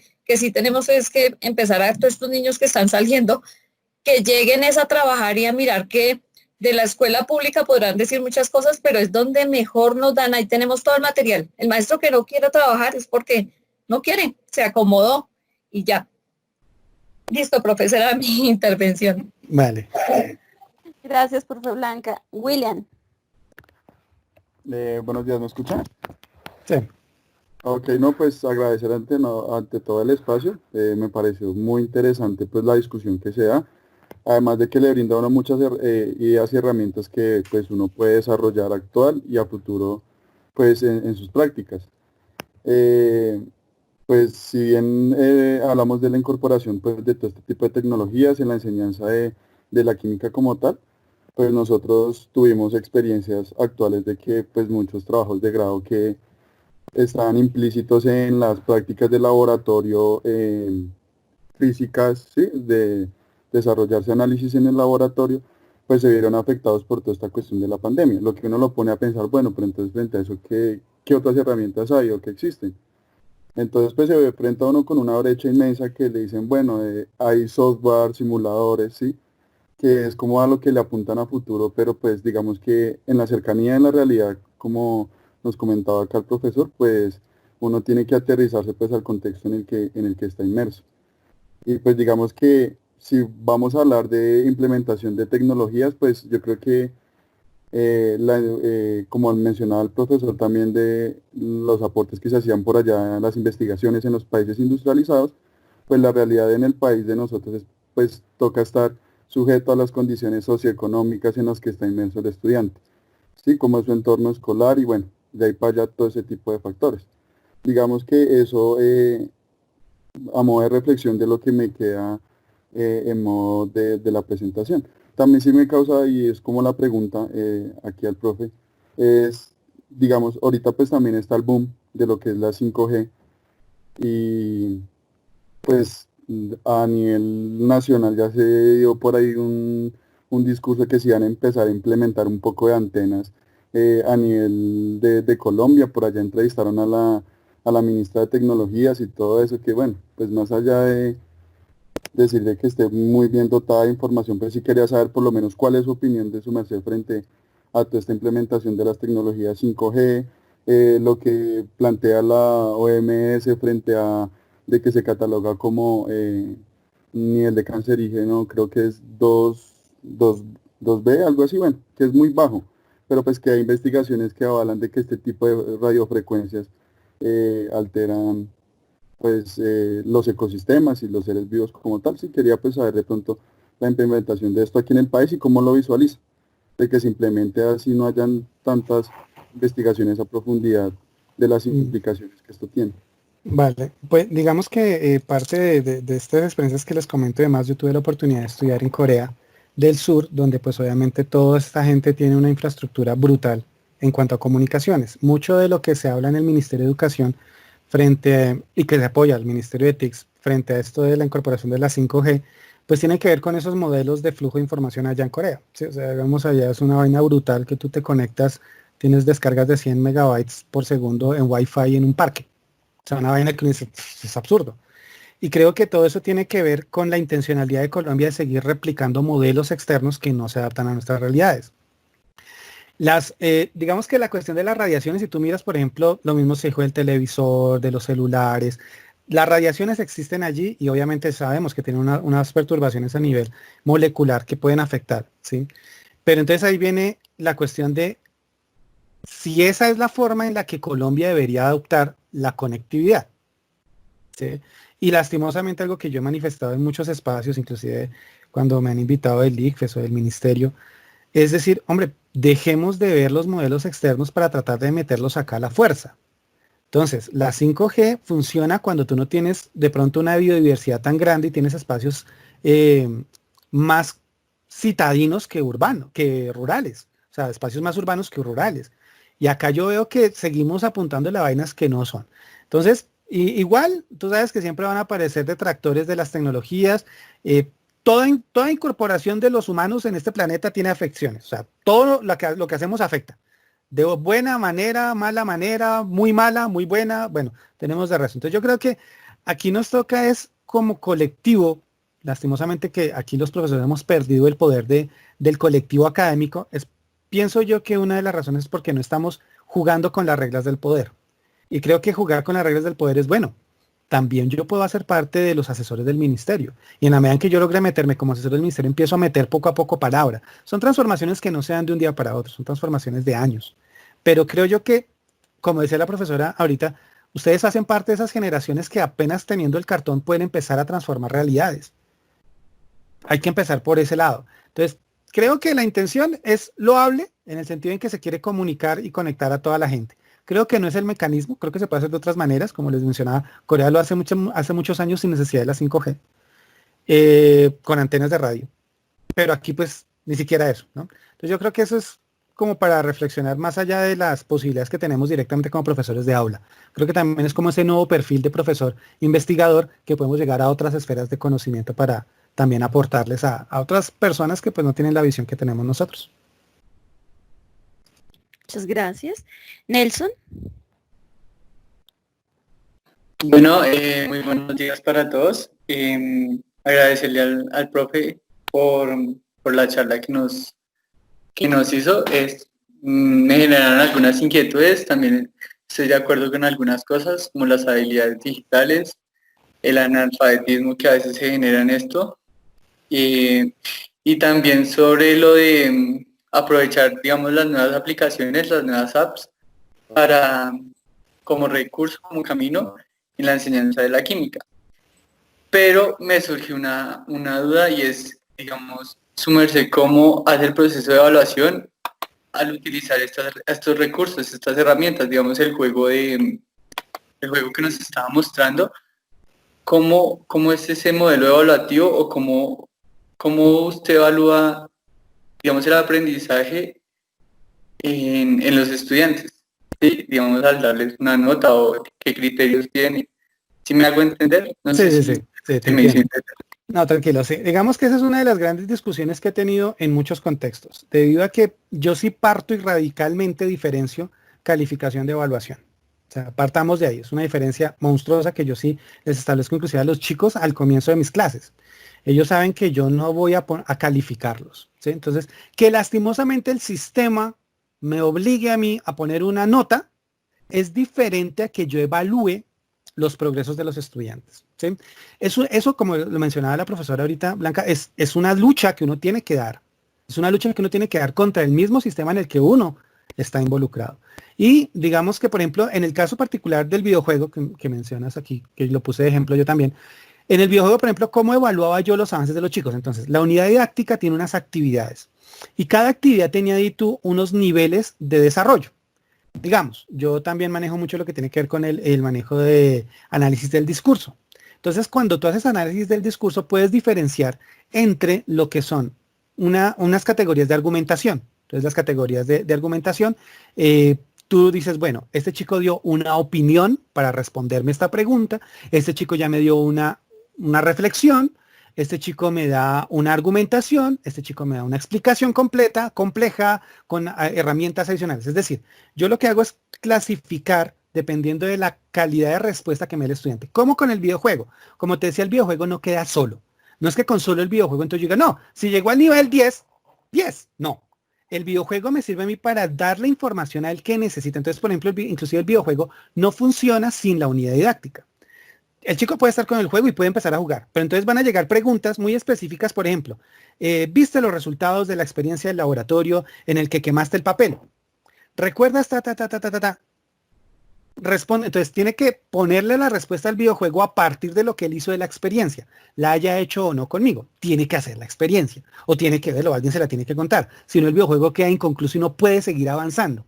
Entonces, esa incorporación que yo hago me permite a mí ver que el chico no solamente me esté comprendiendo algunos conceptos, también recordarte que en la educación en química en el colegio, por encima de enseñar la química por la química, es tratar de que el chico interprete algunos fenómenos desde la química y le ponga su cuota de humanidad. Es decir, en la química del colegio uno enseña más reflexiones sobre la química en la sociedad que química pura. Entonces, digamos que ya a nivel universitario, pues ya el videojuego tendrá que tener otra estructura, el app tendrá que tener otra estructura, pero concretamente yo lo que hago es tratar de identificar el chico de qué nivel de argumentación me está hablando, cómo me está dando la respuesta a la problemática que le coloco. Usualmente también en el colegio distrital, pues como son grupos tan grandes, lo trabajo en grupos. Entonces, digamos, el grupo en colectivo tiene que darme la respuesta de, y esa es, digamos, lo que yo transformo a la larga en una nota. A mí en verdad, si tú me, que es una discusión que he tenido con mi coordinador académico muchos años, si miran mis resultados, casi siempre los grupos nuevos que me llegan a mí por primer año, el primer periodo casi todo el mundo lo pierde, porque no están en la dinámica de pensar, de producir, de argumentar. Quieren tomar de internet, copiar y entregar un papel donde digan hice la tarea, hice el trabajo. Y eso les cuesta un periodo y medio, a veces casi el semestre, pero usualmente los chicos después ya empiezan a entender la dinámica y empiezan a pensar. Cuando ellos empiezan a pensar, yo lo evalúo de manera positiva siempre. O sea, que tú pienses, critiques y cuestiones, no puede ser castigado con un 3, con un 2. ¿No? Yo les apunto al 4, 4, 5. Es decir, los chicos en mi clase no es que la hagan fácil, porque ellos saben que sacarse un 5 es supremamente complicado, pero empiezan a entender que calificar y evaluar son cosas que yo llevo por lados diferentes. No sé si con eso contesté tu duda. Sí, vale, muchas gracias. Vale. Gracias. Naomi. Buenos días, ¿me escuchan? Sí. Sí. Bueno, yo quisiera preguntar que pues a partir de toda su experiencia diseñando y trabajando en la educación, quisiera saber cómo que consideras indispensable o que tiene que sí o sí estar en un objeto virtual de aprendizaje. Creo que la clave es que ese objeto virtual de aprendizaje no funciona sin una estructura didáctica. Es decir, un objeto virtual de aprendizaje no puede ser basado solamente en los colores, en los sonidos. Es que básicamente es eso. O sea, creo que cualquier objeto virtual de aprendizaje, si no tiene una conciencia completa de cuál es su propósito educativo y que tenga como la estrategia didáctica con la cual utilizar ese objeto virtual, carece de mucho. O sea, he visto páginas muy enriquecidas, muy lindas, con muchos materiales, pero al no ser explícito cuál es la intencionalidad didáctica de esa página, pues se pierde mucha información. Digamos que básicamente creo que el alma de una OVA es su didáctica. Gracias. Jason.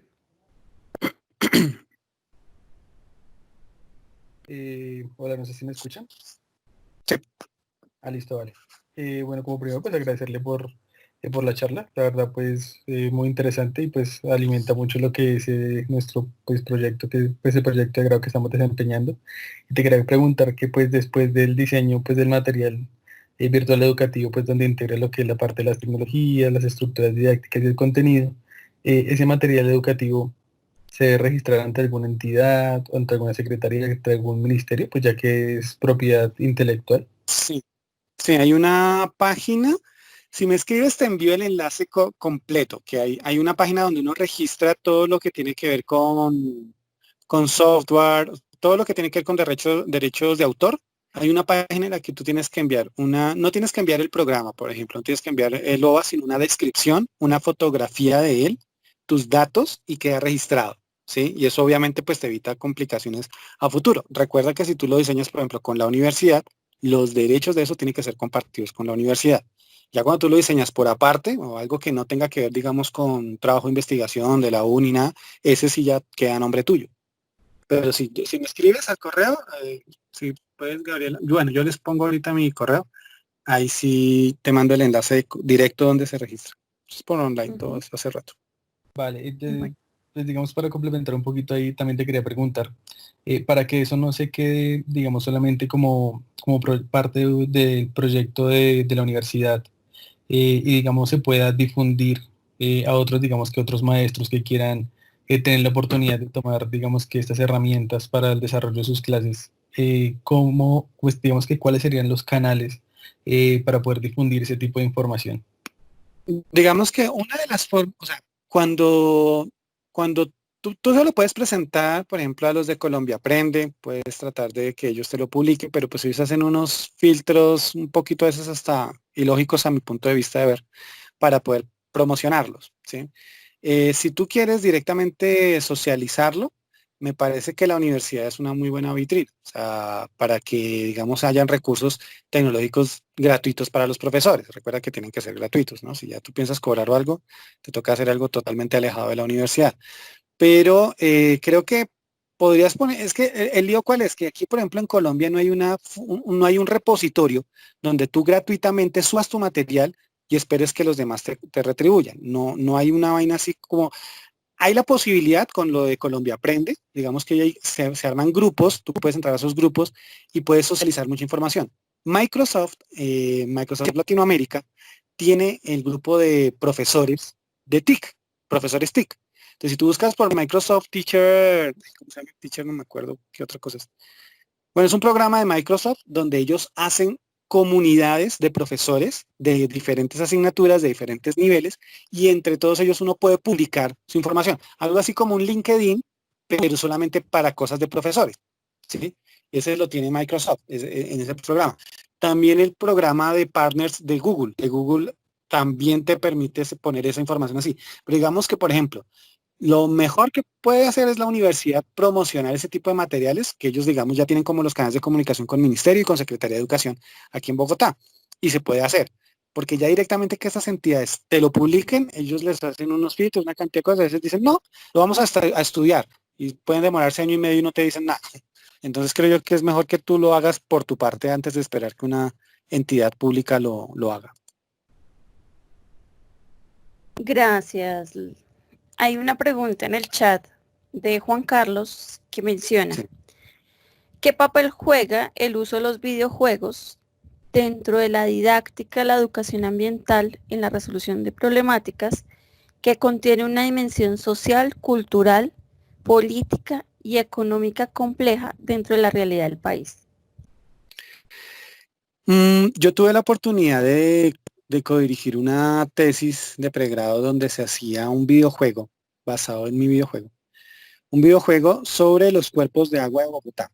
¿Sí? Es un videojuego también de rol en el que los escenarios básicamente tenían que ver con la visita de diferentes humedales en Bogotá. La unidad didáctica que apoyaba ese videojuego tenía todo un contenido de reflexiones desde la educación ambiental, desde la conservación de los recursos hídricos en Bogotá, que requieren no solamente la información que está en el videojuego, sino también posiciones críticas y lecturas externas del videojuego. Es decir, la función no solo del videojuego, sino de cualquier TIC que tú quieras incorporar a las clases regulares, tienen que ser esos canales de comunicación, es la forma en que tú presentas la información. Es muy diferente que tú le muestres, por ejemplo, yo que asistí a varias eh, conferencias y trabajos con profesores desde la Secretaría de Ambiente, donde hablaban de los cuerpos de agua, de los PRAE y toda esta cuestión. Y uno empieza a ver un reguero de datos, de fotos, y hasta uno se desconcentra, uno se pierde en esa información. Entonces, la cuestión era más de el videojuego, ¿qué es lo que te sirve? ¿Para qué te sirve el videojuego? Para llevar la información de una manera que permita una resignificación en el estudiante. Cuando, por ejemplo, yo mencionaba al comienzo del videojuego, el primer videojuego que les puse, el de, el de Horizon Zero Dawn. La historia de Horizon Zero Dawn, que esa sí no es externa nada más, o sea, ahí sí no hay una intencionalidad didáctica ni educativa, pero es una historia tan rica, digamos, yo sí difiero aquí mucho con uno de los diseñadores del juego Doom. El loco decía, la historia del videojuego no importa, lo que importa es el videojuego. Yo discrepo completamente con eso. Para mí, si el videojuego es un canal de comunicación muy poderoso que te permite a ti poner en juego muchas ideas. Entonces, el papel del videojuego es el que tú le quieras dar de relevancia dentro de la unidad didáctica. Como digo, el videojuego por sí solo es muy difícil que llegue a tener algún tipo permite algún tipo de aprendizaje complejo. Los videojuegos, por ejemplo. ¿Por qué puse yo la imagen de Mario Bros? Quería regresar a eso, pero pues obviamente este dicho no me cortó la comunicación, ya estoy tratando de que me funcione otra vez el modem. ¿Qué es lo que sucedió? Todos recordamos a Mario Bros y la historia de Mario Bros, pero yo dudo con todo mi ser que hayan asistido a una clase de Mario Bros. No creo que alguien haya asistido a una clase de Mario Bros. Y sin embargo sabemos cuál es la historia. Entonces el videojuego tiene ese poder. Parte de mis conclusiones también es el poder de aprendizaje implícito que tienen los videojuegos. Es decir, la información que viaja en un videojuego queda muchas veces grabada en el cerebro de las personas sin que se den cuenta. Todo lo que tiene que ver con la teoría psicológica del aprendizaje implícito. Pero ese aprendizaje implícito se vuelve importante cuando el profesor lo pone en contexto y lo exterioriza. Recordemos que un aprendizaje consciente es aquel que yo logro colocar en un contexto. Entonces pienso yo que el videojuego permite todo eso. Lo mismo podemos hablar de cantidad de videojuegos con los que cada uno de nosotros haya jugado en algún momento, hasta el culebrita que se jugaba en los primeros celulares. Sabemos cuál era la historia. Usted tenía que comer pastillitas y no comerse su propia cola, ¿sí? Y no hubo, usted hizo ningún curso, ni tuvo una introducción, ni un tutorial de cómo jugar eso. Son cosas que van implícitas en la información de los videojuegos. Gracias. Laura Andrea. Bueno, buenos días. Yo te tengo una pregunta, profe, y es, ¿cómo vinculas tú el ABP con el OA en el aula de clase? O sea, más allá de que de pronto el videojuego maneje algunos problemas que tenga que resolver el estudiante de pronto en el momento que juega, pero pues ya netamente en la clase, ¿tú cómo lo vinculas? O sea, por medio de... digamos, la aprendizaje, Ok. sí, la aprendizaje basada en problemas. Lo que pasa es que, digamos, una unidad didáctica completa está toda basada a partir de eso, ¿no? De resolución de problemas. Quiero hacer una diferenciación. Digamos que el aprendizaje basado en problemas, que usualmente utilizan un solo problema grande para desarrollar durante toda una unidad de tiempo, ¿sí? El aprendizaje en la resolución de problemas no es que sea un solo problema para todo el periodo, sino son pequeños problemas o situaciones que se le pueden dar al estudiante por semanas o por clases inclusive, ¿sí? Entonces digamos que la cuestión aquí del videojuego, por eso repito, la clave es la unidad didáctica. El videojuego es un canal de comunicación, es un apoyo. ¿Qué me da a mí el videojuego? ¿Qué me da? Pues a mí me da el videojuego, obliga al estudiante a que tenga que consultar informaciones en otras partes. Es decir, el videojuego le va dando una información, pero se la deja inconclusa. Es decir, mis videojuegos no son para que el estudiante solo juegue y juegue y juegue y juegue. Él tiene que jugar, pero tiene que sacar información del videojuego, contrastarla. Por ejemplo, en este particular que les muestro en el retorno del bicho, ¿qué pasaba? Por ejemplo, cada misión grande es una de las fases históricas en las que hay rupturas epistemológicas para la construcción del modelo de materia, de constitución de la materia, o sea, todo lo que tiene que ver con la discontinuidad. Entonces, por ejemplo, recuerdo uno de los que muchos chicos peleaban y tenían el lío, era cómo superar la visión sustancialista aristotélica a la corpuscularista propuesta por Demócrito y Leucipo. Entonces, el videojuego les daba información desde Aristóteles, ¿no? Les decía pero para poder superar al enemigo, tenían que activar unos poderes específicos, los de los corpúsculos, pero no era evidente hasta que no entendían qué fue lo que históricamente logró derrotar, en términos epistemológicos, la concepción aristotélica. Es decir, el videojuego se coloca tanto como ayuda, como canal de comunicación, como método para cuestionar al estudiante frente a lo que sabe. Entonces, las preguntas, digamos, en la resolución de problemas, particularmente bajo lo que yo manejo, son preguntas muy concretas que tenían que ir resolviendo semana a semana, ¿sí? Entonces, digamos, no sé si por ahí me entendiste o si es algo más específico, no sé. No, sí, profe, sí era como más eso. Muchas gracias. Vale. Bueno, Lady Merchan pregunta en el chat, en uno de los escritos del profesor se dice que la educación se debe pensar como un acto comunicativo centrado en la formación de ciudadanía. A partir de los videojuegos, ¿cómo puedo llevar a cabo esto y el desarrollo de habilidades cognitivo-lingüísticas? Uh-huh. Como lo mencionaba, depende del videojuego. Digamos que yo también tengo un documento por ahí publicado donde hago es que no me acuerdo si es esta ahorita, bueno, ahorita lo busco, donde hago la categorización de los videojuegos y cuáles son sus posibles aplicaciones dependiendo del tipo de videojuego. Es decir, cuando yo hablo de videojuego, no hablo de un solo tipo de videojuegos. Es decir, ahorita de los 4 imágenes que les mostré. El primero, Mario Bros, es un tipo de videojuego de plataforma lineal. Le coloqué yo así. ¿Por qué? Porque es una historia lineal. Tú tienes que cumplir una misión específica en cada base. Punto. ¿Sí? Esperen un momentico, voy a ver si me logro unir ya ahora sí por la sesión de computadora. Creo que sí. Sí. ¿Se me oyen? No, todavía no me oyen. ¿Ahora sí me oyen en la computadora? Sí, te escuchamos. Listo, voy a cerrar acá. Uh-huh. Listo. ¿Ahora sí me oyen acá? Sí, creo que sí. Sí. Bien. Entonces, ¿la cuestión cuál es? La cuestión creo yo que es que ese videojuego te va a dar a ti una información muy concreta y te va a dar unas herramientas para trabajarlas muy concretas. No necesariamente todos los tipos de videojuegos sirven para lo mismo. El juego de rol, que digamos es el de los que pienso yo tienen como la mayor aplicación posible, es un juego en el que tú puedes colocar diferentes tipos de situaciones donde el estudiante tiene que resolverlas para poder ir avanzando en el juego. Es decir, los videojuegos de rol se basan en eso, en la solución de problemas, solución de situaciones. Te recomiendo, por ejemplo, que mires juegos como Warcraft, juegos como los primeros de Final Fantasy. Hay un juego muy lindo que se llama Chrono Triggers. Es un juegazo y es un juego de rol donde precisamente tú tienes esa posibilidad. Construir ciudadanía desde donde se hace. Es decir, cuando yo hablo que la enseñanza de la química me debe permitir a mí construir sociedad, construir ciudadanía, es cómo esa información le va a permitir al estudiante tomar decisiones inteligentes cuando sea ciudadano.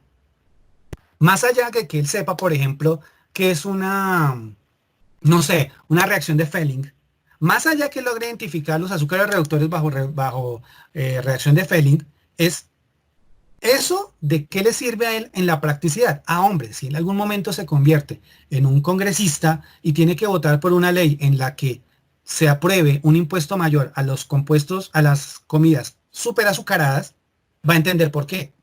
Más allá de la reacción de Fehling. Entienda que los azúcares tienen unas categorías, unas diferencias y que generan estos cambios en el cuerpo.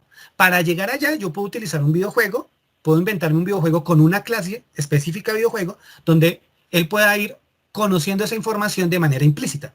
Después hacerla explícita en alguna actividad y que eso le quede en la cabeza. Es decir, construir ciudadanía no se hace a partir de talleres donde le digan a uno tienes que ser buen ciudadano. Es como yo utilizo la información consciente e inconsciente para tomar decisión. Entonces creo yo que el videojuego depende del tipo de videojuego. No lo puedes hacer con un shooter. Un juego estilo Call of Duty, estilo Fortnite, para enseñar eso, complicadísimo, no te lo va a permitir. Un juego de peleas, un Mortal Kombat, muy difícil. Pero hay tipos de videojuegos que te podrían llevar esa información para que eso sea consciente en algún momento de tomar decisiones. Creo. Muchas gracias. ¿Otra pregunta, Laura? Sí, profe, le quisiera preguntar cómo fortalecer una ABA. O sea, ¿qué recomendaciones daría o no sé, tips? ¿Para qué? Perdón. Fortalecer una ABA. Para fortalecer un ambiente virtual de aprendizaje. Digamos lo que te digo. O sea, la cuestión es cuál es el sentido didáctico de ese ambiente. Más allá de solamente las actividades. O sea, ¿cuál es el propósito? Claro que hay que resaltar algo, ¿no? Un ambiente virtual de aprendizaje usualmente pues son plataformas un poco cerradas que tienen OVAs incrustados. Entonces, creo yo que una forma de enriquecer el ambiente como tal es darle una significación a eso que estás enseñando. Depende también del público, ¿no? Depende de mi objetivo como profesor. O sea, creo yo que para mí la clave es el sentido, es la coherencia entre lo que yo quiero que el otro aprenda y la forma en que lo estoy haciendo. Entonces, ya habría que mirar el lado específico que tú dices, ¿no? También hay que mirar un poquito de teoría del color. Por si no lo saben, también los colores tienen una incidencia muy grande en los aprendizajes. Los que están diseñando objetos virtuales creo que habrán revisado un poquito de eso en todo lo que tiene que ver con esas teorías, por ejemplo, de los colores que son más agradables a verlos en una computadora. ¿Por qué Facebook es azul? ¿Por qué Twitter es ese verdecito clarito que tiene? ¿Por qué YouTube tiene ese rojo? O sea, eso, aunque pareciera por inicio que no tiene mucho sentido o que no tiene mucha importancia, tiene una importancia gigantesca. Por eso, por ejemplo, a mí particularmente, Blackboard y Moodle no me gustan. A mí no me gustan. Y no me han funcionado con mis estudiantes nunca. ¿Sí? O sea, son ambientes muy propicios para la educación virtual, 100% virtual. Tienen sus potencialidades allí. Pero para el tipo de trabajo que yo realizo, esas plataformas no sirven. Entonces mira cómo el ambiente virtual también depende de mi contexto, de mis posibilidades, de mi intencionalidad. No sé. Profe, y por ejemplo, perdón, si tú quisieras trabajar, por ejemplo, en lo que tú me decías ahorita del whiteboard, entonces, ¿qué opciones tienes aparte de eso? O sea, listo, eso no funciona contigo, entonces, ¿qué? Yo diseñé un espacio de flujo de información, le llamo yo así, una red virtual de aprendizaje. Se llama Conciencias en el Quiroga Alianza. Lo puedes buscar ahí, Conciencias en el Quiroga Alianza. Es una plataforma donde yo coloco contenidos y me apoyo mucho en lo que tiene que ver con Classroom de Google. ¿Por qué así? Porque por encima de eso, la forma en que yo recojo y doy información con los chicos es a partir de lo que yo llamo materiales didácticos digitales. Es decir, el chico a mí, los trabajos de los chicos conmigo no son usualmente cuestionarios, no son usualmente evaluaciones cerradas, sino todo tiene que ver principalmente con videos animados, tiene que ver con presentaciones dinámicas, tiene que ver con videos interactivos, es lo que ellos diseñan. Es decir, mis chicos, los que ya están por graduarse ahorita, los que se han graduado en otras proms, son chicos que te manejan a ti más de 10 herramientas web 2.0 para presentarte trabajos. Entonces, como eso es lo que yo quiero ver, los contenidos que yo les quiero dar a ellos, pues también, ¿cómo hago yo? Yo hago streaming, yo hago videos en YouTube, entonces yo tengo mi canal de Profe Leo y allí están, inclusive si quieren entrar y mirar algunas de las clases locas, sino que ahorita obviamente con esta coyuntura de pandemia y demás, pues a muchas cosas que me ha tocado improvisar también. Entonces yo no me apoyo en esas plataformas porque creo que lo que me interesa más es el flujo de información entre los chicos y yo, no tanto los contenidos que yo le doy. Sí, digamos que una ventaja de estas plataformas es la cuestión de la calificación, ¿no? Entonces te deja tener rúbricas específicas, pero Classroom también lo deja.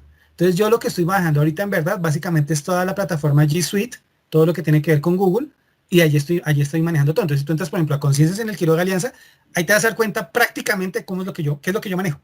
Tú entras ahí y encuentras un espacio de muchas informaciones con un espacio específico ya para la evaluación y retroalimentación de trabajos. Muchas gracias, profe. Vale. En el chat, William pregunta que si es posible acceder al juego para poderlo conocer más a profundidad. No, aún no. Ese juego lo estoy transformando para que me funcione sobre las plataformas actuales. Hoy en día hay mucho protocolo para conectarse en red, entonces necesito tener un servidor dedicado y no tengo servidor dedicado en este momento. Yo dejé de pagarlo porque pues me estaban cobrando ya mucho. Entonces en este preciso momento, William, lo siento, no es accesible el juego.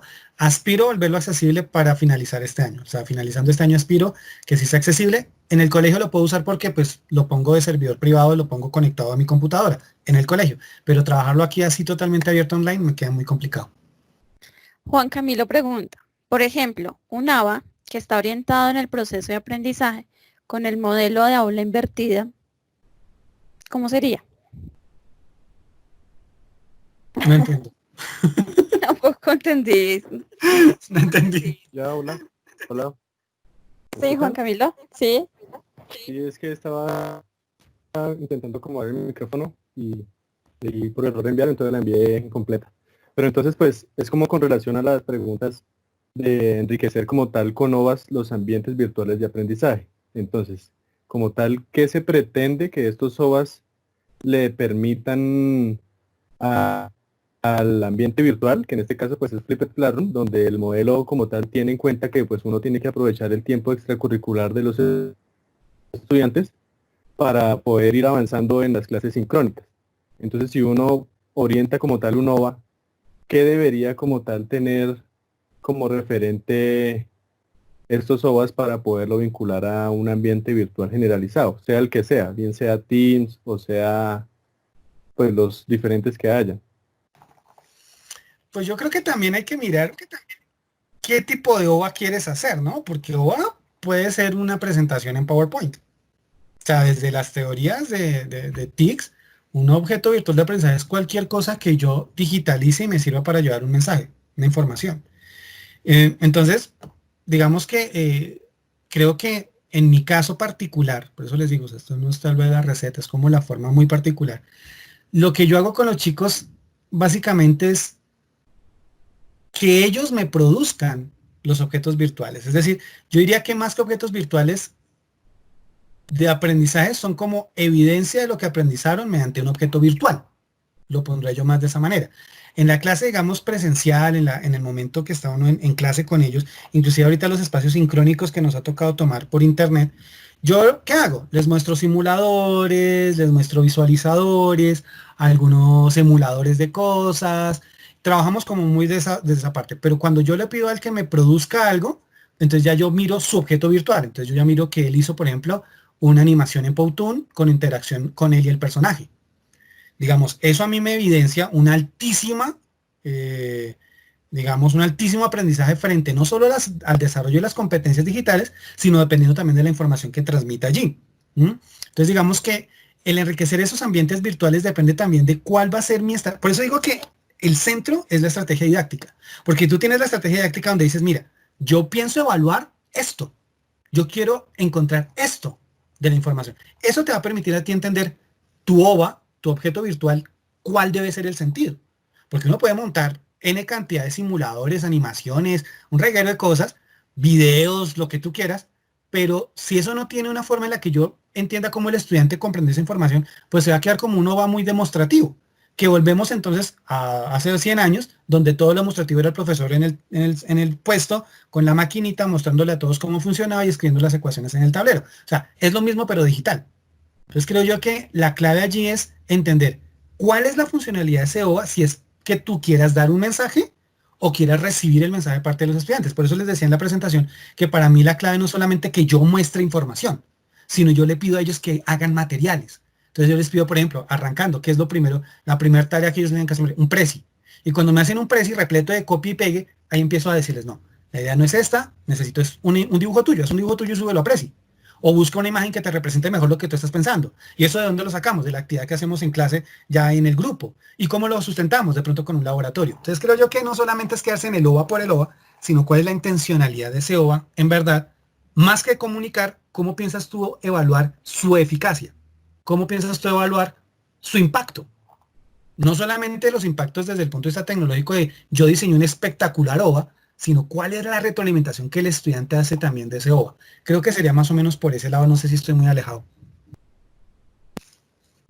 No, sí, pues me aclaras mucho porque tenía como la referencia de que pues los OVAs eran objetos que iban a presentar como tal al estudiantado, pero pues también me abres la posibilidad de que sea un medio de evaluación para como tal evaluar el proceso de enseñanza mediante, digamos, el ambiente virtual, sea el modelo y el enfoque que se utilice. Entonces sí, muchas gracias. Vale. Kelly Johanna pregunta, ¿cómo articular otros enfoques como el CTSA en el diseño de una unidad didáctica y los videojuegos? Uf, me suena Pues, que Blanquita está por ahí. Pues esa es un trabajo de investigación. Eso hace parte de todas esas posibilidades que yo aspiro generar en la comunidad de profesores en formación y en ejercicio. Precisamente es generar esa duda para ver cómo se puede hacer. Es decir, en la medida en que tú reconozcas cuáles son las potencialidades del videojuego, primero hay que entender eso, ¿no? Primero y sí, ¿qué tan gamer debo ser? Pues si yo quiero enseñar con un juego, tengo que saber jugar. Tengo que saber jugar por lo menos ese tipo de juegos. No es jugar todos, por eso te digo. En uno de los documentos que yo publiqué hablaba de eso, de la clasificación de los videojuegos. Y esa clasificación de videojuegos es fundamental cuando yo quiero hacer procesos de gamificación, porque no puedo creer que el videojuego es un solo tipo de videojuego, que hay una sola forma de videojuegos. Tengo que entender cuáles son las potencialidades y las limitaciones de cada tipo de videojuego. Un enfoque CTSA con un videojuego tipo, por ejemplo, hay uno muy, pues que a mí no me gusta mucho, la verdad, por el contenido que tiene inicial, que es el Grand Theft Auto. El Grand Theft Auto, que ahorita digamos el Grand Theft Auto 5, que es un mundo abierto, donde tú eres un personaje que puede explorar toda una ciudad, pues para matar, para robar, para todo lo que aparece en el Grand Theft Auto, que pues no es de mis favoritos, como lo digo. Pero ese tipo de entorno abierto, esos son videojuegos de entorno abierto, se llaman así, tendrías tú, por ejemplo, la posibilidad de simular situaciones sociales, socialmente relevantes, o situaciones particulares, reconstruir situaciones particulares, o un evento, ¿sí? O si tú quieres ya trabajar un caso específico, lo puedes reconstruir en un videojuego de este estilo y pones a los chicos a que lo jueguen. Y entonces van a empezar a tomar información de cómo tomar decisiones para ir solucionando el videojuego. Ese tipo de videojuegos de mundo abierto te permitirían generar contrastes y conflictos para poderlos abordar ya de otra forma en clase, ¿sí? Entonces digamos que, por eso creo yo que es bien importante entender que los videojuegos son muchos tipos de videojuegos y que hay clasificaciones de videojuegos que te pueden ayudar a ti para ciertos tipos de procesos. Alguna vez yo me inventé un videojuego para enseñar los grupos orgánicos, los grupos de nomenclatura orgánica, y me inventé un juego tipo shooter, tipo disparos en primera persona. ¿Y qué tenía que hacer el chino? Ir recogiendo las armas, que eran los alcanos, los alquenos, los alquinos, y ir armando armas que le permitían matar a los enemigos más rápido. Y tenía que para eso estar en un pasillo, así como estuviera en un calabozo, porque ese era el propósito, ¿sí? Entonces aquí, si tu propósito es un enfoque CTSA, pues mira qué tipo de videojuego te permite dar un mensaje más acorde a ese tipo de estrategia. Muchas gracias, Juan Carlos. Juan Carlos. ¿Sí me escuchas, profe? Sí. Bueno, yo tengo unas preguntitas y están relacionadas, digamos, que si existe un videojuego o algo relacionado con las TICs, pues que esté vinculado directamente con con la reivindicación del papel de la mujer en la ciencia, y pues digamos, ¿cómo esto se haría, sí? Pues digamos, partiendo de que tengo la visión de que los videojuegos, o no sé si es una visión generalizada, de que los videojuegos son un tanto machistas en cuanto a pues que las mujeres casi no los juegan, y hay una parte del discurso del profesor Leo que reflejaba un poco eso, ¿no? Cuando ponía algunos ejemplos, pues que situaba a los hombres en unos espacios y a las mujeres en otros. Y pues quería saber eso, y desde cómo es de la línea de investigación que él dice desde la filosofía de la ciencia y la epistemología, ¿cómo podría calcular todo eso? pues para llegar a ese cambio, digamos, de lo que él llama pues la ciudadanía, ¿sí? Digamos, para atacar el machismo y pues cambiar eso, que es algo pues muy propio de las fibras de la cultura colombiana, ¿no? Y Sí.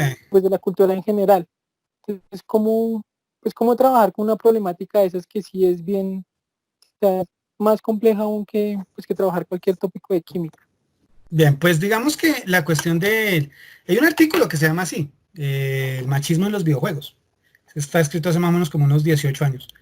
Y se hablaba precisamente de la hegemonía masculina frente a los videojuegos. Hay un videojuego de Nintendo donde el personaje principal se llama Samus.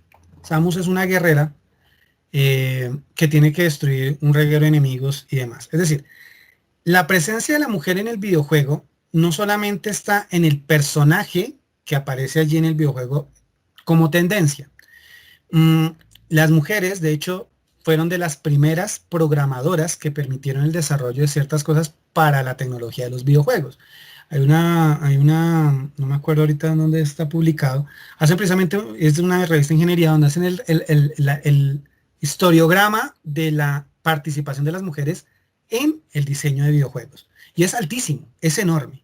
¿Qué es lo que sucede? Lastimosamente los roles sociales que se suelen atribuir a mujeres y a hombres, pues alejaron a las mujeres de ciertos tipos de videojuegos que tenían la tendencia a ser más populares que otros, ¿sí? Es decir, no tiene tanto que ver con que yo como diseñador sea machista de por sí, y entonces quiera que sean los hombres los que salvan y ganan y todo en los videojuegos. Y esta tendencia también de la cuestión de género en los videojuegos, hace más o menos unos 12, 13 años se hizo una campaña enorme por un videojuego que se salió película y todo, donde la personaje es Lara Croft, Tomb Raider.